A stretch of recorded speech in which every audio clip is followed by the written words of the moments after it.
కార్యక్రమంలో మరి 2 గ్రూపులుగా చేసి మాది 2వ గ్రూపుగా వచ్చింది. ఆ గ్రూప్ క్వశ్చన్ ఏంటంటే, what are the legal provisions available to access online sexual exploration of children, what changes required అనే క్వశ్చన్కి మేము కొన్ని చట్టాల గురించి రాసాము.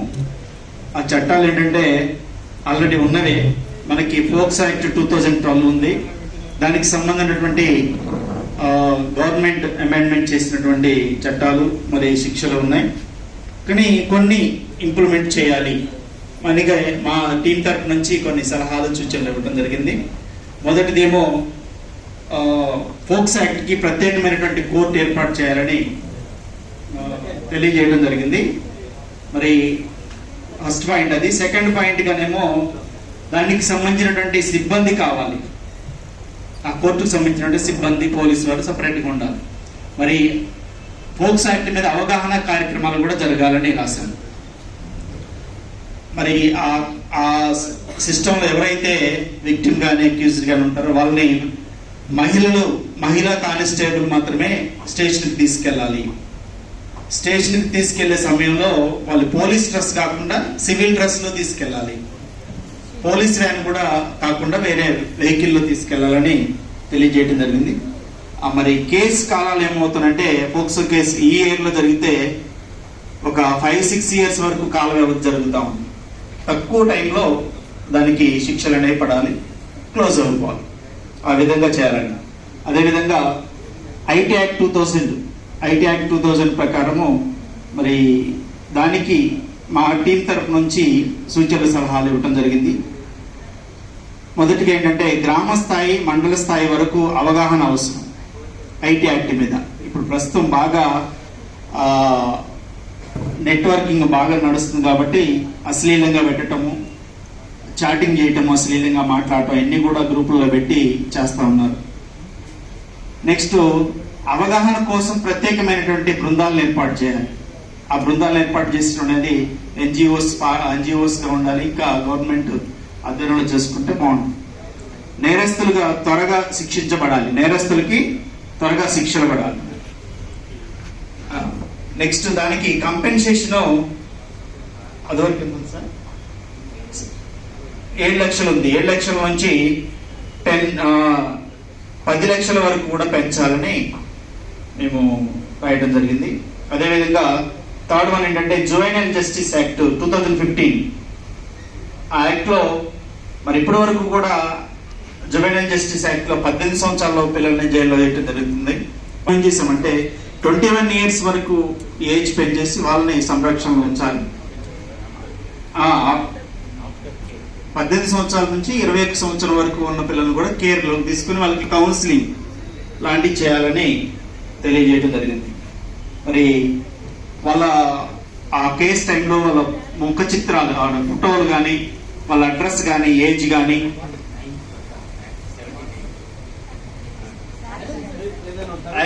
యాక్ట్ 79 ప్రకారం మరి వాళ్ళ ముఖ చిత్రాలు, ఫోటోలు పెట్టడం కానీ, వాళ్ళ వయసు తెలియజేయడం కానీ, పర్సనల్ డీటెయిల్స్ దాంట్లో వాట్సాప్లో కానీ వాళ్ళ గురించి తెలియటం అలాంటి తెలియపరచకుండా సీక్రెట్గా చేయాలని తెలియజేయడం జరిగింది.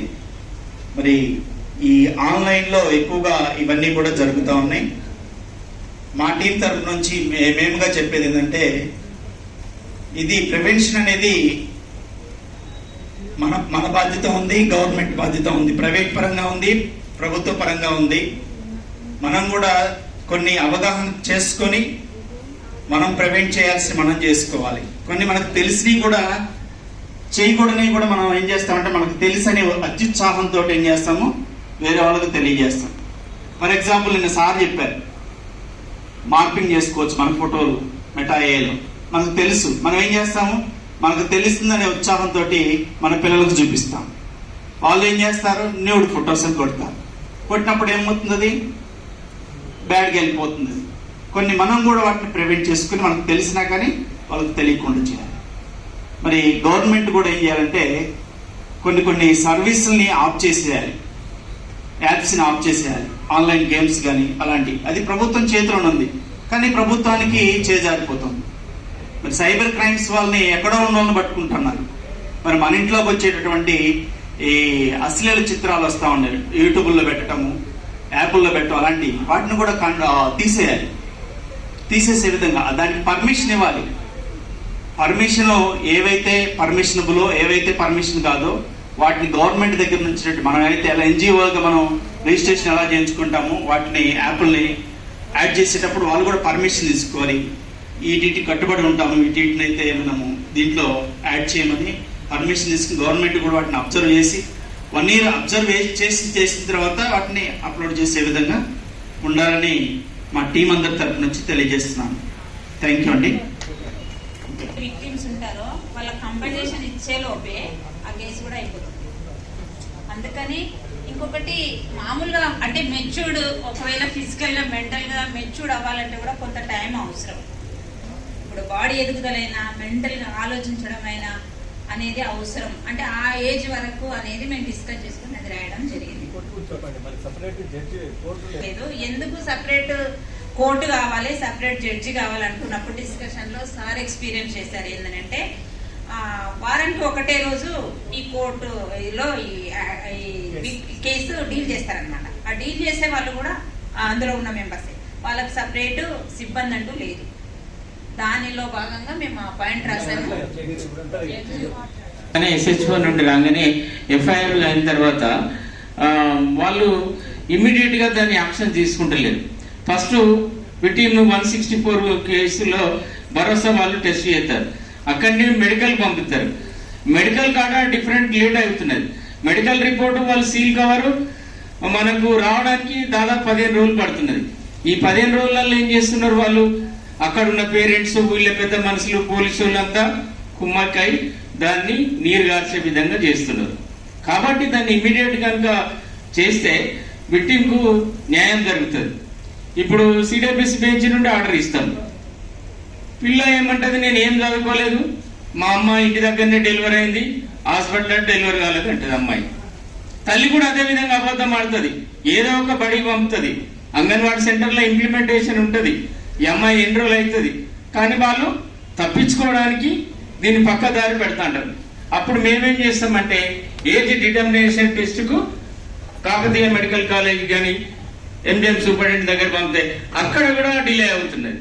అది వితిన్ 3 days 5 days లోపు వస్తే అమ్మాయి యొక్క ఏజ్ మనకు తెలిసిపోతుంది. అక్కడ మినిమం 15 days పడుతుంది. అది కూడా కొద్దిగా షార్ట్ పీరియడ్ చేస్తే బాగుంటుందని అంటున్నాం.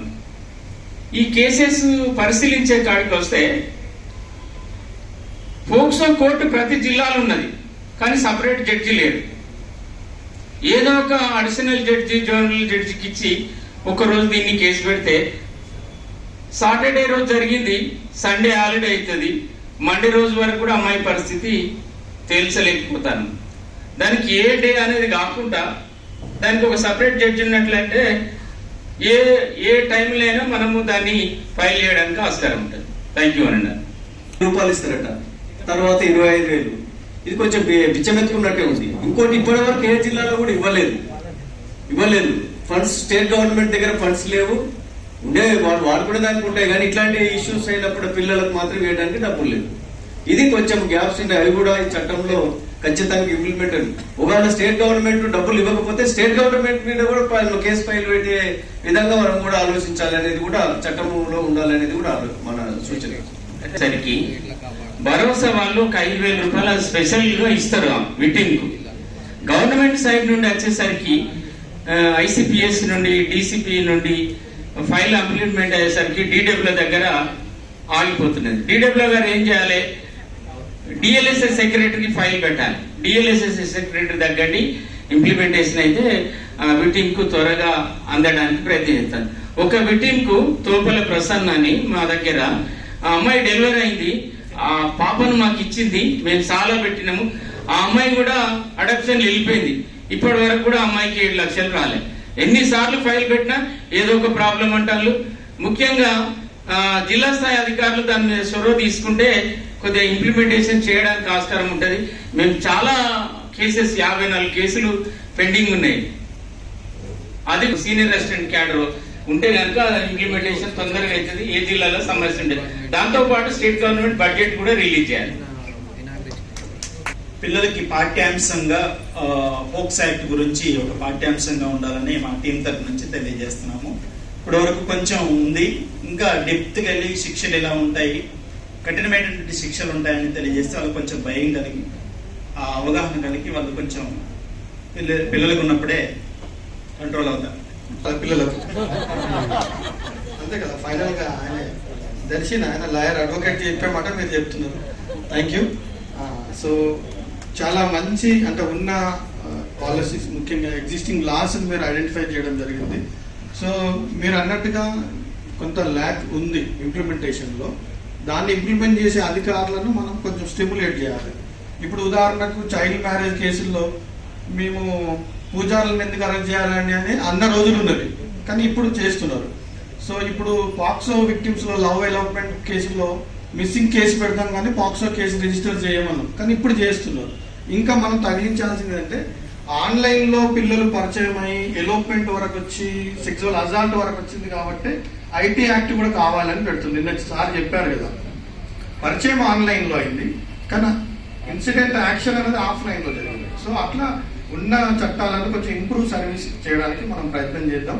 సో జువెనల్ జస్టిస్ యాక్ట్ అనేది ఓవరాల్ గా కాంప్రహెన్సివ్ లా కాబట్టి అది అన్ని రకాలుగా అప్లికేబుల్ అవుతుంది. ఈ స్పెషల్ సెక్షన్స్ ఏదైతే ఉన్నాయో ఆ SHOs తోటి మనం ఇంకా కంటిన్యూస్ గా లాబీ చేయాల్సిన అవసరం ఉంది. పాక్సో విషయానికి వచ్చేసరికి సెక్సువల్ అజాల్ట్ కాకుండా ఆన్లైన్ లో చైల్డ్ రిలేటెడ్ CSAM రిలేటెడ్ లేదా చైల్డ్ పోర్నోగ్రఫీని డౌన్లోడ్ చేసుకున్నా, చూసినా, మన మొబైల్లో డివైసెస్ లో స్టోరేజ్ చేసుకున్నా అది నేరము. ఫస్ట్ విడతగా 5,000 రూపాయలు పెనాల్టీ, కానీ రెండోసారికి వచ్చేసరికి 3 to 6 months ఇంప్రిజన్మెంట్ ఉంది. సో ఇది దృష్టిలో పెట్టుకోండి. కొత్త చట్టం వచ్చింది, మనకు అవగాహన ఉన్నది DPEP. ఎందుకంటే భారతదేశంలో ప్రతి వ్యక్తి యొక్క డాటా, ప్రైవసీ డాటా, డిజిటల్ డాటాను వేరు వేరు దేశాలకు లేదా ఇండియాలో ఉన్న వేరు వేరు వ్యక్తులకు దాన్ని వేరే కారణాలతో వాడుతున్నారు అనేది కూడా DPDP యాక్ట్ 2023ని కూడా మనం దీంట్లో పెట్టినట్టయితే అది పర్సనల్ డాటా, ఎవరైతే సోషల్ మీడియా వాడినా, ఇంటర్నెట్ వాడినా పర్సనల్ డాటాను మనం కొన్ని తెలియక మనం అప్లోడ్ చేస్తున్నాము. ఈ డాటాను ప్రైవసీ ప్రొటెక్ట్ చేయాల్సిన బాధ్యత గవర్నమెంట్ పైన, చట్టాల పైన, ఇంటర్నెట్ సర్వీస్ ప్రొవైడర్స్ పైన ఉంది కాబట్టి సో అది కూడా మనం యాడ్ చేస్తే బాగుంటుంది. So thank you so much, మీరు వండర్ఫుల్ చేశారు.